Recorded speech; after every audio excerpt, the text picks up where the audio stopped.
Bienvenue à ce numéro de Wake Up.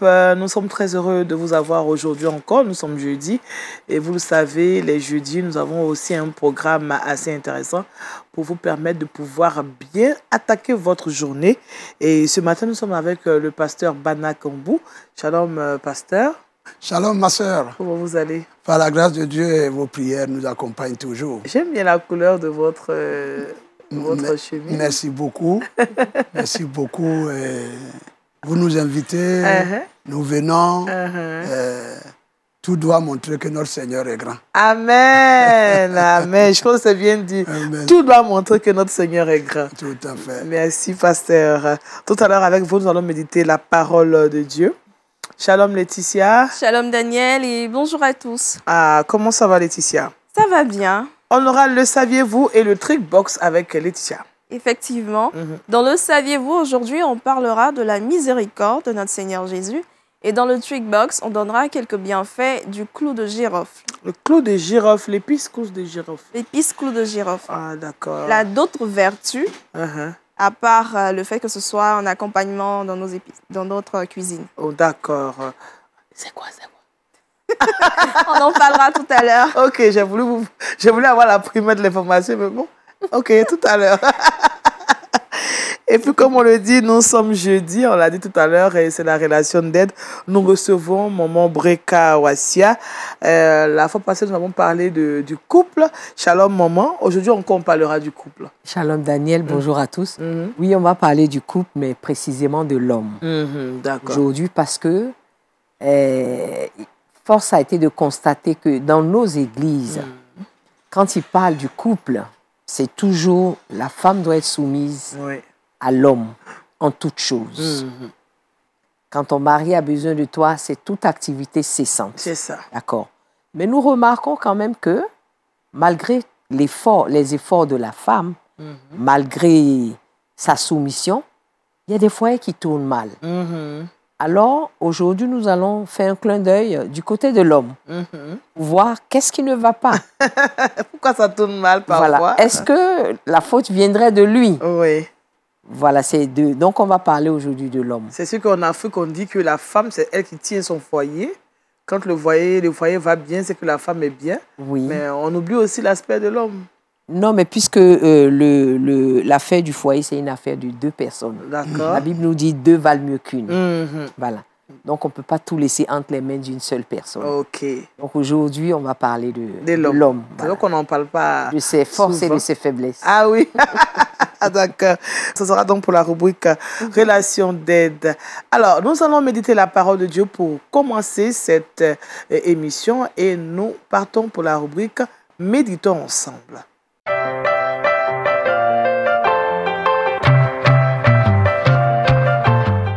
La puissance de la foi, c'est le thème que nous propose le pasteur Bana Kambou. Et le texte d'appui est tiré de Matthieu, chapitre 9, verset 22. Pasteur, vous avez toute la place. Merci beaucoup, ma sœur. Bonjour à tous. Et nous rendons toute la gloire à Dieu qui nous a donné l'opportunité de nous tenir sur pied en ce jour. Amen. Et de plonger un regard dans sa parole. La parole de Dieu le dit bien que cette parole est une lumière sur notre sentier, c'est-à-dire est une lampe sur notre route et une lumière sur notre sentier. Et chaque fois que nous jetons un regard dans la parole de Dieu, elle apporte une lumière pour nous permettre de vivre, de marcher, d'aller de l'avant. Et nous prions qu'encore ce jour-là, la parole de Dieu nous apporte la lumière et toute cette semaine et la vie à venir. Et donc notre méditation du matin est tirée de Matthieu chapitre 9, le verset 22. Jésus se retourna et dit, en la voyant, prends courage, ma fille, ta foi t'a guérie. Et cette femme fut guérie à l'heure même. Amen. Alors, que Dieu bénisse sa parole. Amen. Nous avons ici l'histoire d'une femme qui perdait son sang depuis 12 ans. Une histoire que, en tout cas, tous les chrétiens connaissent. Et cette femme a épaté tous par sa foi, y compris Jésus. Oui. Et Jésus a loué la foi de cette femme. Tout comme cette femme, Jésus a loué la foi de plusieurs personnes dans la parole de Dieu. Ce qui m'amène a parlé ce matin de la puissance de la foi. Et nous pouvons retenir 3 éléments pour aller plus vite ce matin et vous permettre d'évacuer à vos occupations. Pour comprendre ce que c'est que la foi, il faut trouver la définition dans Hébreux chapitre 11.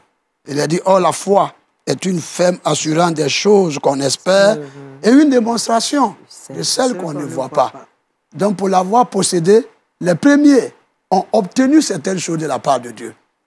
Et pour l'avoir possédée, Dieu agit en faveur de nos devanciers. Amen. Et ce sont ces 2 éléments qui retiennent un peu mon attention.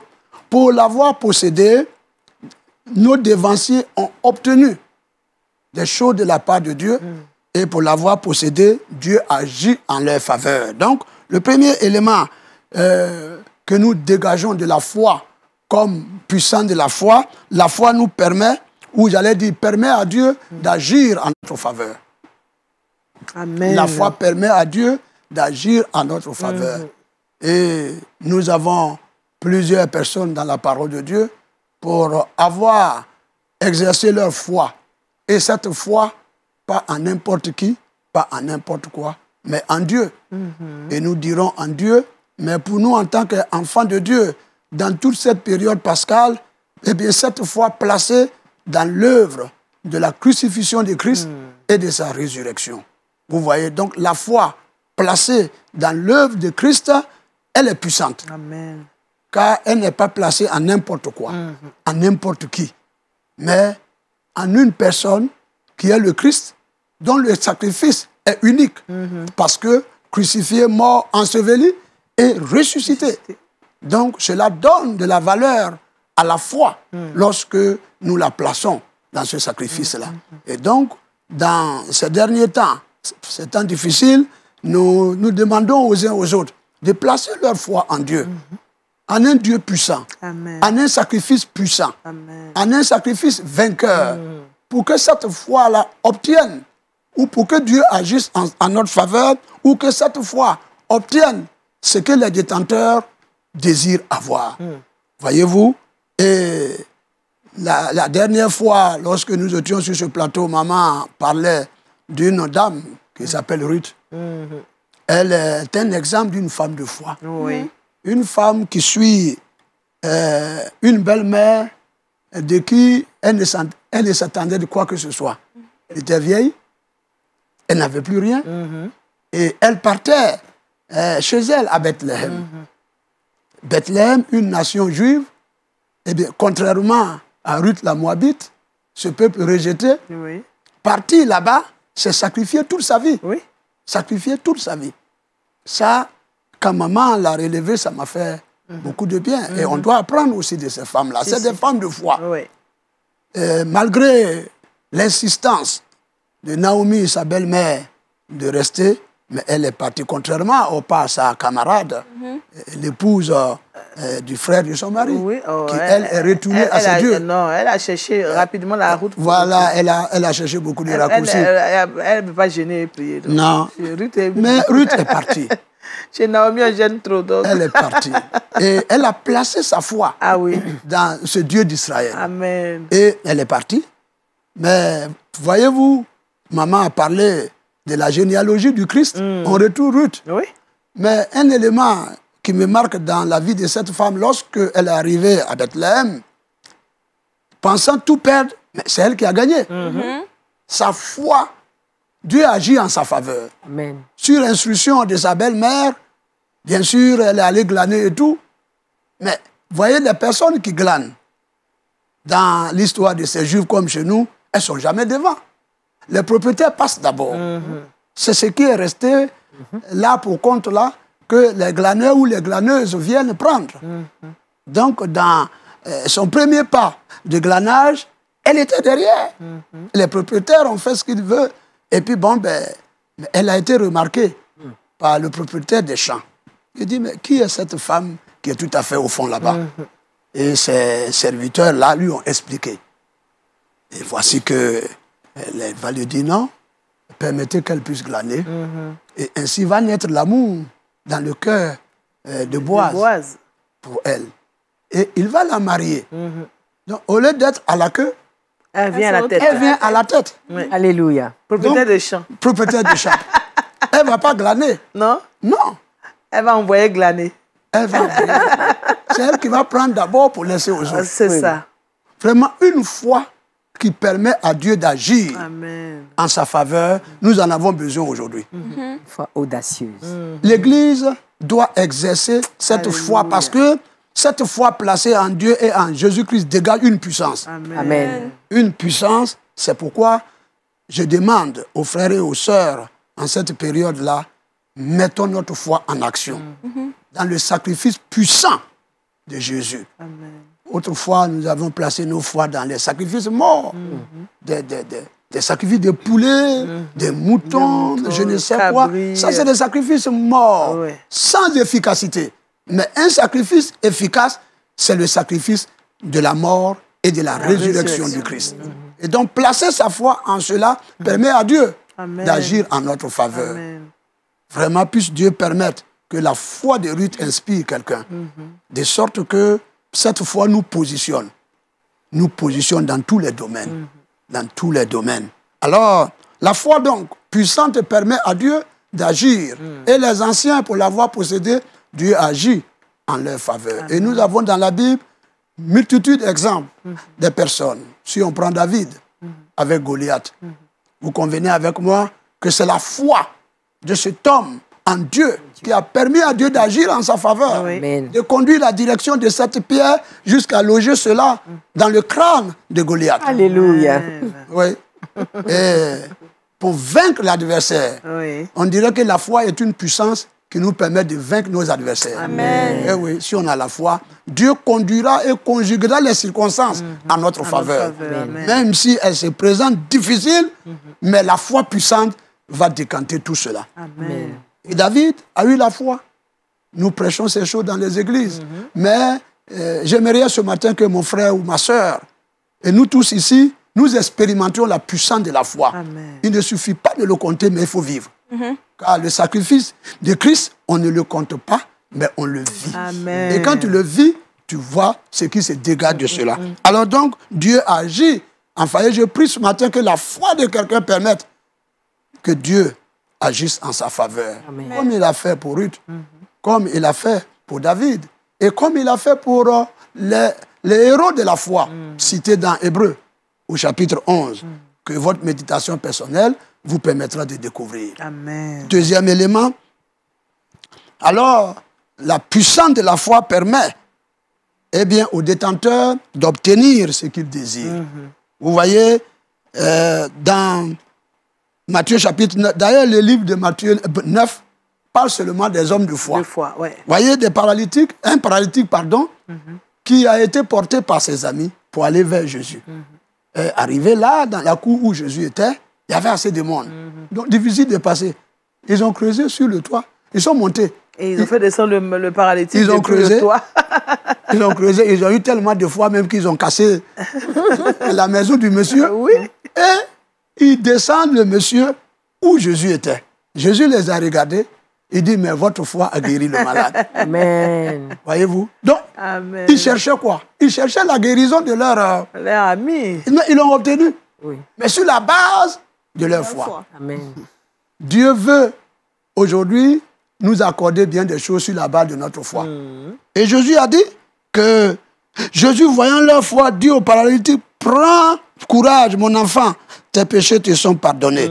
Et dans d'autres textes, il dit, prends ton lit et va. Et va.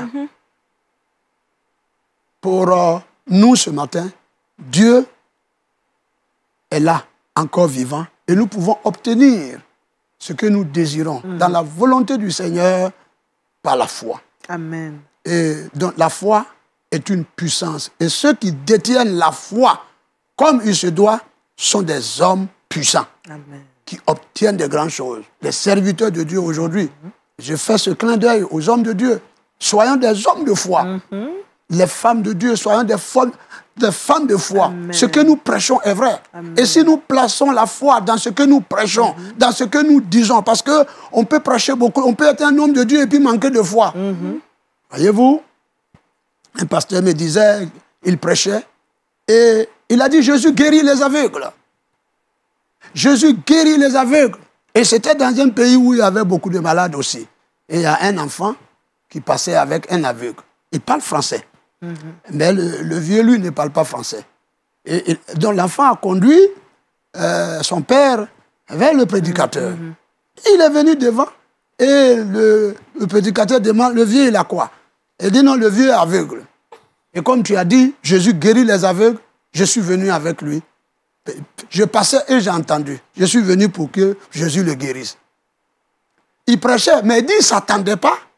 À une guérison. Non, non, ça dit qu'il ne s'attendait pas à une action comme ça. Voilà.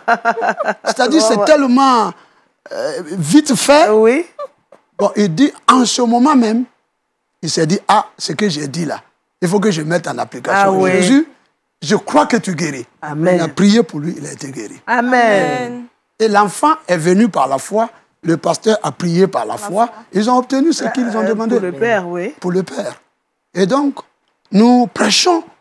Mais aujourd'hui, l'Église, les prédicateurs, les hommes de Dieu, les femmes de Dieu, les chrétiens doivent avoir une foi fondée sur leur maître mort et ressuscité, car c'est une puissance.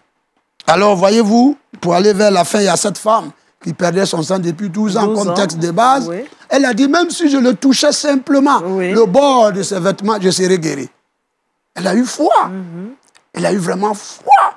Et quand Jésus a senti cette puissance qui se dégage en lui, qui s'est dégagée, il s'est arrêté. Il dit, quelqu'un m'a touché. Je prie ce matin que la foi de quelqu'un dégage la puissance du Christ pour la solution de ses problèmes. Amen. Pour ce qu'il veut. Ce matin, je ne peux pas énumérer les situations qui font que nous attendons de Dieu quelque chose. Mais que ta foi fasse dégager de la personne de Christ et de son sacrifice une puissance pour apporter la solution de tous tes problèmes. Alors, nous terminons par le centenier que nous connaissons beaucoup. Il dit, Seigneur, dis seulement un mot. Un mot. Un mot. Il avait une grande foi. Aujourd'hui, vous savez, même pour nous qui sommes chrétiens, nous disons tout simplement que, écoutez, même souvent on prie. J'ai prié un jour pour quelqu'un, il me dit, pasteur, priez encore beaucoup. Il dit, priez beaucoup pour moi. Il dit, pasteur, c'est comme ça, donc c'est fini. J'ai dit oui. Il dit, prie encore beaucoup. J'ai dit non. C'est fini. J'ai dit, j'ai foi dans ce que j'ai dit. Oui. Ça n'a pas à force de répéter, dit Jésus, que nous serons exaucés. Mais c'est plutôt la foi. J'ai prié pour toi, va par la foi, tu obtiendras ce que tu veux. Amen. Et puis bon, j'ai galvanisé sa foi, il s'est levé, il est parti. Ou bien même des gens qui peuvent dire, mais pasteur, tu ne m'as pas touché. Ou même il y a des pasteurs qui pensent qu'il faut forcément toucher, imposer la main. Même avec la Covid aujourd'hui, c'est déconseillé. Mais la foi n'est pas dans les mains. La foi, nous la plaçons dans le sacrifice. Amen. Donc si nous prions par la foi, peu importe la distance, mais la situation peut se décanter. Alléluia. Et la foi de ce centenier était une foi puissante. Et Jésus a guéri son serviteur malade. Il a obtenu ce qu'il voulait. Amen. Je prie que, en ces derniers temps, notre foi permette à Dieu d'agir en notre faveur. Notre foi permette aussi aux détenteurs de recevoir de Dieu ce qu'ils désirent. À l'exemple de tous ces dévanciers, ils sont nombreux, on ne peut pas tout citer, mais la méditation de la parole de Dieu quotidienne nous met en contact avec des hommes et des femmes de foi. C'est ça. Eh bien, inspirons-nous de leur foi et des actes qu'ils ont posés, des pas de foi, afin que notre vie soit fondée sur la foi. Car la Bible dit le juste vit par sa foi. Par la foi. Dans Malachie. Amen. Donc puisse Dieu nous bénir. Amen. Et que la grâce de Dieu soit sur tous ceux qui ont médité ce matin, ceux qui ont écouté, et la prière des uns et des autres puisse porter du fruit parce que placé dans le Seigneur. Amen. Amen. La puissance de la foi, c'est le thème de cette méditation. Matthieu chapitre 9, verset 22. Alors, pasteur, on a parlé de plusieurs personnes alors, dans la Bible qui ont manifesté la foi. Aujourd'hui, il y a quand même des choses que nous vivons et il est difficile quand même parfois de pouvoir manifester la foi parce qu'on se dit que, bon, est-ce que ça va arriver même? Il y a cette question qu'on se pose parfois. Comment aider une personne qui, je veux dire, qui a la foi vacillante? Comment aider cette personne? Effectivement, au temps même de Jésus, ses disciples ont demandé qu'il augmente leur foi. Et nous sommes des hommes, nous sommes des humains. On peut rencontrer certaines situations et voir la situation tellement costaud qu'on voit Dieu petit. Nous devions faire le contraire. Nous avons une petite foi placée en un grand Dieu, Amen. domine toutes les situations. Amen. Et donc, pour ceux qui ont la foi qui vacille, c'est normal, nous sommes des hommes. Mais, rappelons-nous de ces personnages bibliques qui étaient des hommes comme nous, dit l'Écriture.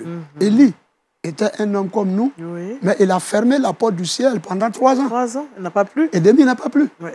Et de par sa foi, il a ouvert encore la porte du ciel. Et la pluie est tombée. Et Jésus a dit, plutôt l'apôtre Jacques a dit, qu'il était de même nature que nous. Que nous, oui. Voilà. Donc si des hommes de même nature que nous ont pu obtenir de Dieu ou ont pu surmonter la situation par leur foi, je me dis, moi aussi je peux. Amen. En nous appuyant sur ces personnes-là, c'est-à-dire l'exemple de ces personnes. Mais, je vais dire encore et encore, reconnaître la puissance du sacrifice de Jésus. Si on reconnaît ça et qu'on s'appuie sur les exemples de ceux-là, ceux qui faiblissent peuvent remonter. Se remonter. D'accord. Voilà, c'est ce que je peux dire. C'est pourquoi il faut lire beaucoup la parole de Dieu et ça nous édifie. Plus on s'éloigne de la parole de Dieu, plus notre foi faiblit. C'est ça. Faiblit, oui. Nous devons vraiment régulièrement lire la parole. Régulièrement lire et s'inspirer de ces exemples Oui. dans le sacrifice de Jésus, mais savoir que tout ce qui est au centre de tout ce que nous disons, c'est le Christ crucifié, enseveli et ressuscité. Amen. Ça, c'est ça qui est bon. C'est pourquoi nous disons que notre évangile est christocentrique. Christ est au centre de tout ce que nous faisons. Amen. Si nous l'enlevons et qu'on place notre foi dans des prophètes, même dans les pasteurs. Un pasteur, on lui fait confiance, on l'aime, mais il ne faut pas placer la foi en lui. Non. Non, Il faut passer la foi en Jésus. en Jésus. D'accord. Mais malheureusement, beaucoup viennent à l'église, ils voient leur pasteur, ils voient le prophète, ils voient, au point même quand ils rêvent un peu, ils courent, prophète, dis-moi ce que je dois faire.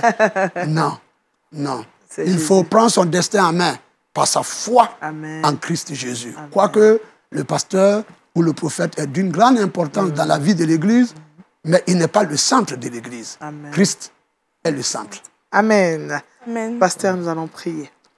Alors, puisque c'est la méditation matinale, maman va prier pour nous. D'accord, maman Breka va prier. Notre Dieu, notre Père, nous te bénissons ce matin. Nous voulons t'adorer, te louer, te célébrer.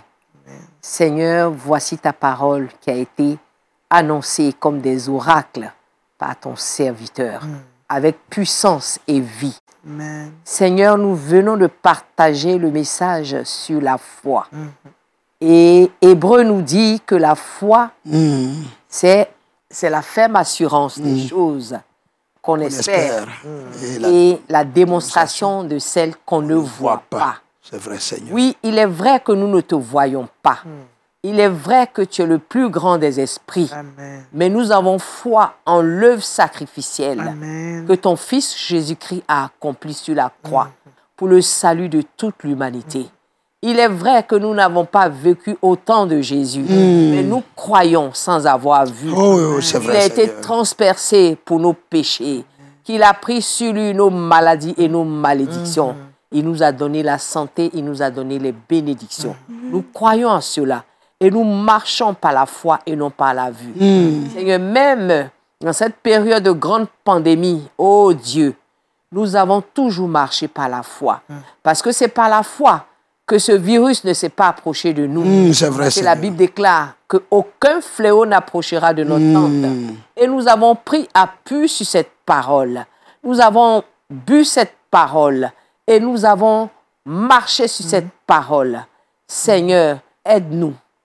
Les apôtres avaient dit au Seigneur Jésus en son temps, nous croyons, mais viens au secours à notre peu de foi. Il est vrai que nous croyons, mais Seigneur, nous avons besoin de cette foi audacieuse. Alléluia. Cette foi qui déplace les montagnes. Cette foi qui ressuscite les morts, qui guérit les malades. Cette foi qui t'honore. Oui, parce que tu n'es pas un homme pour mentir, ni un fils d'homme pour te repentir. C'est vrai. Mais ce que ta bouche dit, ta main l'accomplit. Accompli. Amen. Seigneur, nous te bénissons ce soir. C'est au nom absolument glorieux, magnifique, et merveilleux de ton Fils Jésus-Christ que nous avons prié. Amen. Amen. Amen. Merci, Maman Breka, pour cette prière qui vient soutenir la méditation que nous avons écoutée ce matin de la part du pasteur Bana Kombo. Le thème puissance de la foi, test Matthieu, chapitre 9, verset 22. Merci. Vraiment, nous avons besoin de foi pour avancer. Et avec la foi, nous savons que Jésus est le consommateur de notre foi. Amen. Donc, nous devons vraiment mettre la foi en avant pour qu'il vienne consommer cette foi et nous bénir en retour. Merci, chers serviteurs. Nous allons nous intéresser à autre chose avec Laetitia et c'est Le Saviez-vous?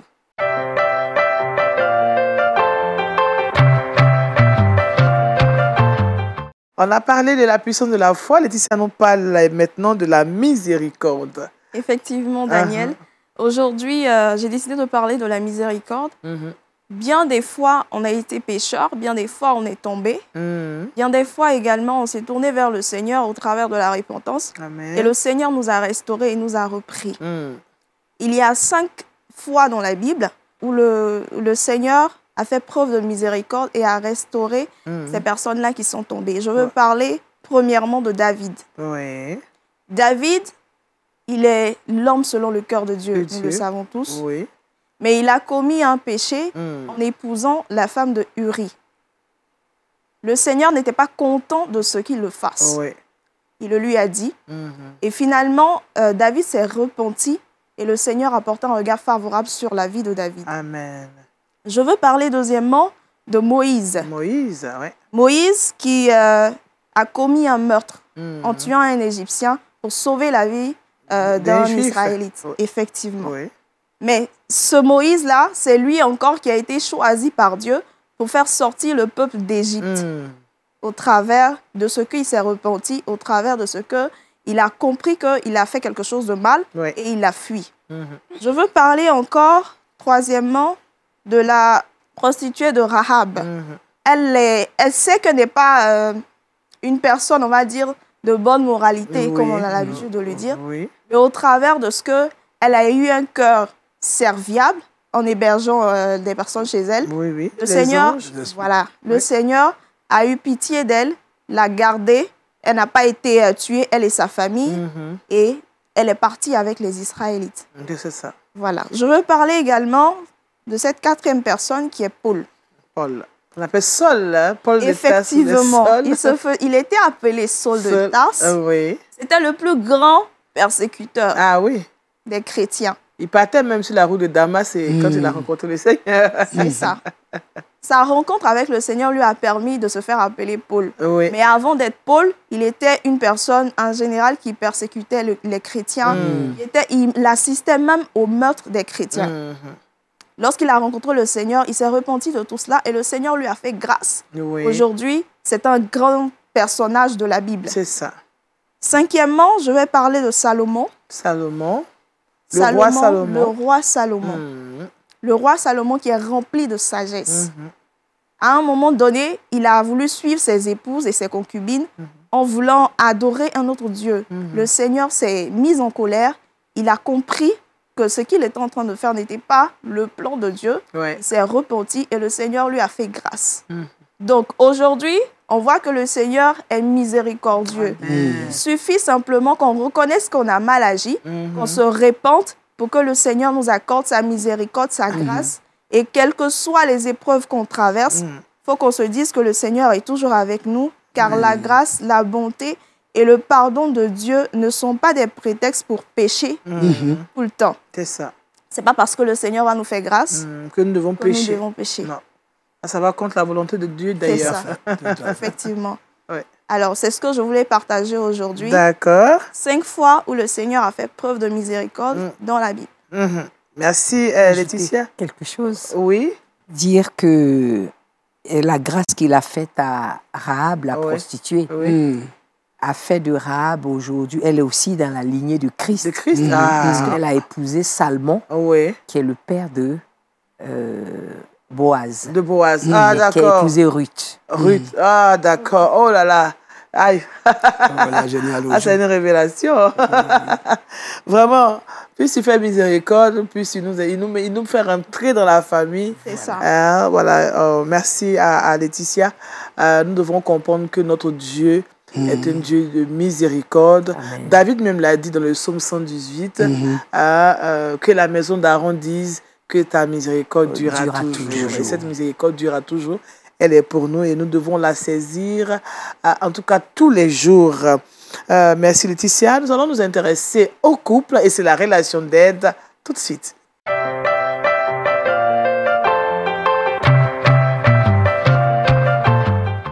Avec Maman Breka, nous parlons des responsabilités de l'homme et de la femme selon Dieu, toujours dans le couple. Et aujourd'hui, nous allons mettre un point d'honneur sur l'homme. Oui. Avec petit H, garçon, comme on dit chez nous. L'homme, la femme, elle doit l'écrire avec grand H parce que c'est son chef. C'est son chef, d'accord. Donc, nous l'écrivons avec grand H. Donc, l'homme, nous disons qu'il est le chef de la femme. Il est donc le chef de la famille. Donc, il a la responsabilité de vraiment savoir gérer sa maison, savoir s'occuper de sa famille, de sa femme, pour qu'il soit en harmonie avec Dieu, avec le plan de Dieu. Alors, je vais commencer avec le verset de Proverbe 12, verset 4, qui dit que la femme vertueuse est une couronne pour son mari. Donc, aujourd'hui, les hommes doivent savoir que leur femme est leur couronne. Couronne, ok. À quoi sert une couronne? La couronne, on la met sur la tête. Vous savez, il y a des hommes qui ont tendance à dire, mais ma femme, elle veut s'asseoir sur ma tête. Mais c'est sa place légitime. Parce qu'elle a la couronne. Parce que c'est là qu'on pose la couronne. Mais elle ne va pas le faire physiquement. Mais c'est le symbole qui montre à l'homme que partout où il est, sa femme doit être présente. Parce que le roi ne se départit de sa couronne que quand il est dans son intimité. C'est cette couronne-là qui fait du roi roi. Alors quand il n'a pas cet attribut, il n'est plus roi. Il devient un citoyen ordinaire. C'est ça. Donc c'est la femme qui est la couronne qui apporte le rayonnement dans la vie de son époux. Amen. C'est cette femme-là qui fait de lui, qui fait grandir la foi de l'homme. Parce que quand il est épousé cette femme vertueuse, qui est dans la soumission, dans la prière pour son époux, devant Dieu, qui intercède pour son époux, eh bien, il va rayonner. Vous comprenez? Donc, elle est comme dans le back-office, mais c'est une force tranquille. Donc, cette force tranquille-là, il faut la chérir. Alors, l'homme a la responsabilité d'éviter les violences verbales, de déshumaniser la femme, de la mépriser. Mais au contraire, il prend soin de sa couronne. Tu sais, quand le roi veut enlever sa couronne, ce sont les administrés qui accourent. Ils se prosternent devant le roi et puis ils prennent la couronne, mais de façon délicate. Et ils la posent délicatement. Et après, on la range dans un lieu délicat où elle est enveloppée pour ne pas prendre la poussière, pour ne pas tomber, pour ne pas qu'une pierre précieuse puisse tomber de cette couronne. Et bien, si l'homme a compris, si y a un homme qui m'écoute ce matin, qui sache que voici comment il doit prendre sa femme, la chérir, la dépoussiérer, la valoriser. Et être fier de la présenter à tout le monde. C'est ça. Vous savez, la transparence, c'est-à-dire que quand vous êtes avec votre épouse, que vous êtes fier d'elle, que vous êtes fier de la présenter, ça vous préserve de beaucoup de malheurs. Parce que, c'est-à-dire, les rapaces qui tournent autour comprennent que, le pasteur Bana, ne plaisantez pas avec lui, il tient à sa femme. Sa femme est la prunelle de ses yeux. Et on se demande, mais pourquoi même? On ne comprend pas. Mais c'est comme ça, c'est ça? Parce que c'est ce que la parole de Dieu dit. Voilà, mais parce que derrière cet homme-là, la femme apporte le rayonnement. Elle apporte la victoire dans la vie de son époux. Amen. Quand l'époux vient du travail, qu'il est fatigué, qu'il est accablé par le patron, elle le prend par la main. Non, chérie, ne sois pas accablé. Tu sais très bien que rien n'est impossible à notre Dieu. Elle se met dans la prière, elle va se mettre dans le jeûne. Et le patron, son époux va devenir le chouchou de son patron, sans s'en rendre compte. à cause de cette femme. De cette femme. Donc, couronne de son mari. Il doit, c'est-à-dire, il doit lui parler avec beaucoup de respect. Il est vrai que la femme doit être soumise, mais le respect mutuel aussi est exigé par Dieu. Vous comprenez? Oui. Et puis, plus tu honores ta femme, plus tu la valorises, plus tu seras heureux toi-même. Et plus tu vas réussir. Et donc, l'homme, il doit être un modèle en parole. C'est-à-dire, sur le plan de la communication.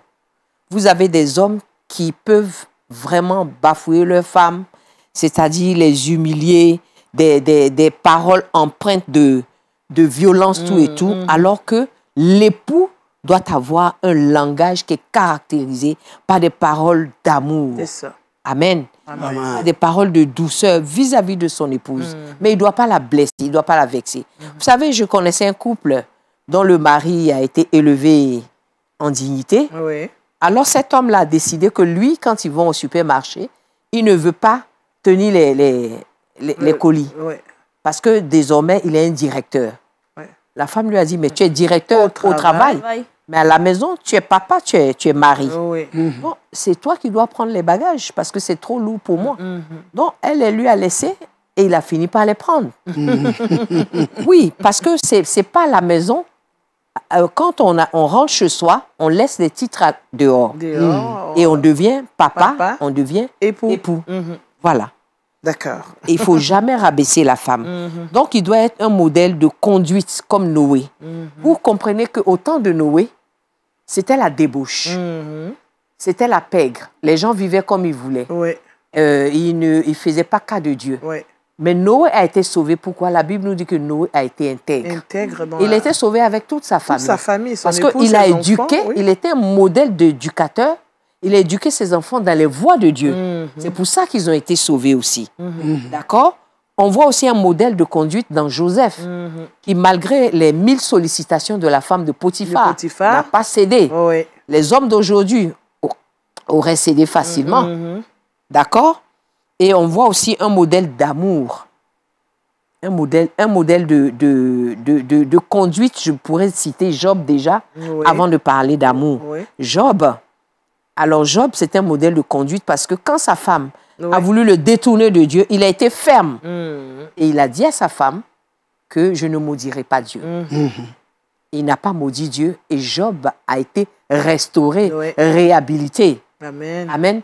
Alors que Abraham, il a été faible à un moment donné, il a écouté Sarah et aujourd'hui Ishmaël, et nous avons tous les problèmes ishmaéliques Tout à fait. sur la terre. Alors, le dernier modèle, c'est l'amour. Oui. Abraham, c'est vrai, tantôt il a été ferme et faible, mais Abraham a vieilli avec Sarah, qui était stérile. Oui. Et on les entendait rire sous la tente de Sarah. Ils s'amusaient, c'est-à-dire qu'il a aimé sa femme jusque dans sa blanche vieillesse. Et il n'a jamais rejeté sa femme parce qu'elle était stérile. Je prends aussi l'exemple de Elkana avec Anne. Avec Anne, oui. Voilà. Cette femme était stérile pendant longtemps. Mais la Bible nous dit que Elkana a aimé la femme. Oui. Au contraire, il pourvoyait à ses besoins. Il la soutenait dans sa douleur. Pourtant, il avait des enfants, lui. Il la soutenait dans sa douleur. Il lui manifestait de l'affection, de l'amour. C'est comme si elle était malade d'enfant. Mais il était là pour la consoler. C'est ça. Dites-moi aujourd'hui, combien d'hommes... C'est des cas que les pasteurs traitent souvent à l'église. Combien d'hommes avec une femme stérile? Et puis déjà, de toute façon, quand dans un couple, il n'y a pas d'enfant, automatiquement, c'est la femme qui est stérile. Oui, on murmure. Ce n'est pas vérifié. C'est la femme qui est stérile. Mais vous voyez que quand la femme va ailleurs, elle a un enfant et lui n'a jamais d'enfant. Et après, on vient lui proposer des enfants. Et il accepte. Oui, oui, oui. et ça va être son seul enfant. C'est ça. Parce qu'il ne peut pas procréer.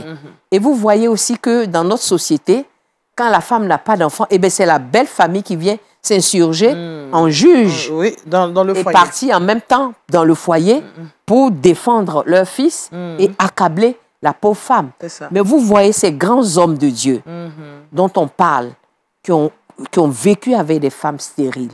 Vous avez vu que dès qu'Abraham est parti avec Agar, il a eu un enfant. Oui. Et après ça, Abraham a eu des enfants. Il n'était pas stérile. mais il a supporté par amour. D'accord. Donc, les hommes doivent comprendre que par amour, ils doivent rester avec leurs femmes, quel que soit le problème. Même si elles sont diminuées, même si elles sont handicapées, même si elles ne font pas d'enfants, même si elles n'ont pas, c'est-à-dire le fruit de leurs entrailles, mais l'amour de leur mari vis-à-vis de ces femmes-là peut déclencher quelque chose. D'accord, d'accord. Bon, Breka, nous sommes déjà au thème de ce temps. Alors, qu'est-ce qu'on peut retenir rapidement des responsabilités de l'homme selon Dieu dans le couple? Oui. Ce qu'on peut retenir, c'est que l'homme doit savoir que sa femme est sa couronne. D'accord. Donc, il doit la prendre avec délicatesse, avec amour, la respecter, l'aimer et pourvoir ses besoins. Amen. Ses besoins intimes comme ses besoins physiques. D'accord. Et ce que je peux dire pour terminer, ce n'est pas une chose aisée, ni pour l'homme, ni pour la femme, d'avoir cette famille harmonieuse comme celle que Dieu a créé en Éden. Mais nous comptons sur la puissance du Saint-Esprit. Parce que quelquefois, nous allons manger ces difficultés-là comme des herbes amères, comme Moïse disait, que vous allez manger l'agneau avec des herbes amères. Donc, nous pouvons manger cet agneau-là avec des herbes amères, mais le résultat, il est beau. Amen. Christ a mangé les herbes amères, mais aujourd'hui, l'humanité en profite. Amen. À cause de ces herbes amères, l'humanité est sauvée. Donc, à cause des herbes amères que l'un et l'autre, c'est-à-dire les deux conjoints, vont accepter de manger, en un moment donné, ils auront l'harmonie dans leur foyer. Amen. Ce sera la beauté et la gloire de Dieu. Amen. Merci, Maman Breka. La gloire de Dieu doit resplendir dans votre couple. Et comme elle a dit, mangeons les herbes amères à un moment donné et acceptons aussi la volonté de Dieu dans notre couple. Merci, Maman Breka. Ah, les trucs et astuces, c'est maintenant le truc box.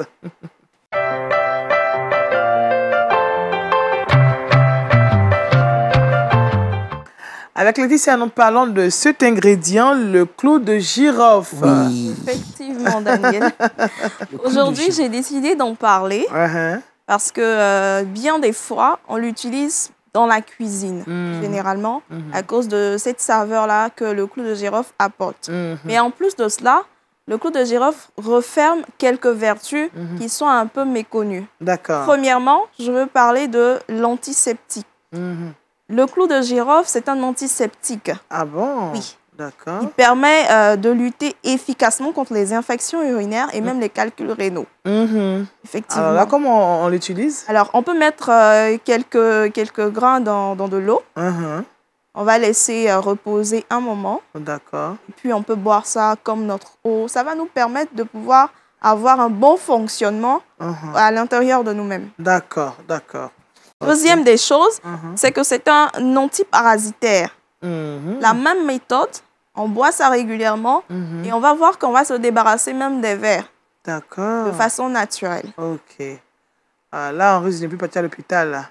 On n'ira plus acheter des parasitants. C'est ça. Juste d'avoir un petit sachet de clou de girofle, voilà. ça peut nous aider à la maison. Effectivement, c'est très bon. D'accord. Bon. D'accord. Troisième des choses, c'est que le clou de girofle va favoriser la digestion. Donc, après un repas, on a tendance généralement à prendre du soda, des jus. Mais je pense qu'il est important de pouvoir attribuer cela, mettre cela dans nos habitudes alimentaires et on va se rendre compte qu'on aura déjà un bon transit intestinal et on va se sentir bien la plupart du temps. Donc, les bienfaits aujourd'hui du clou de girofle que je voudrais partager avec vous, c'est que premièrement, c'est un antiseptique. Deuxième des choses, c'est un antiparasitaire.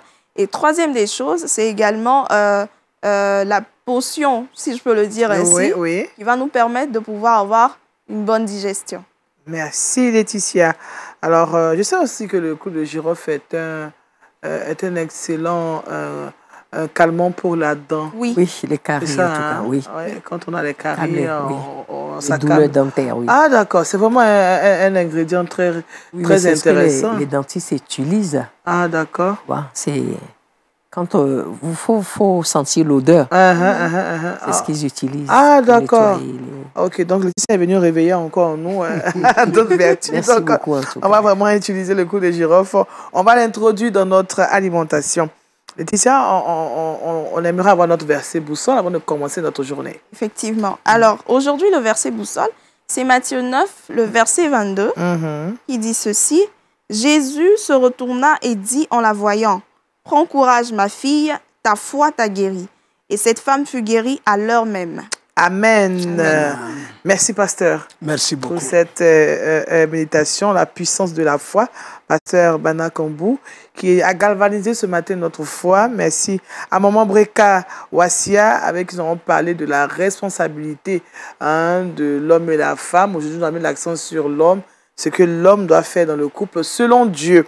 Il faut aimer vos femmes, il faut les soutenir. Parce que la femme est votre couronne. Tout à fait. J'ai passé à la caisse, donc je suis rassuré. C'est vrai. Merci à Laetitia, surtout pour cette dernière information, le coup de girofle qui nous aide à faire beaucoup de choses. Et puis pour la miséricorde de Dieu que nous avons partagée. Voilà, ces instants prennent fin et nous espérons vous retrouver très prochainement pour encore partager des moments d'information, de gloire et de bonté. Que Dieu vous bénisse et nous espérons que Dieu vous gardera. Surtout, gardez la foi parce que la foi est ce que nous avons pour plaire à Dieu. Soyez bénis, au revoir.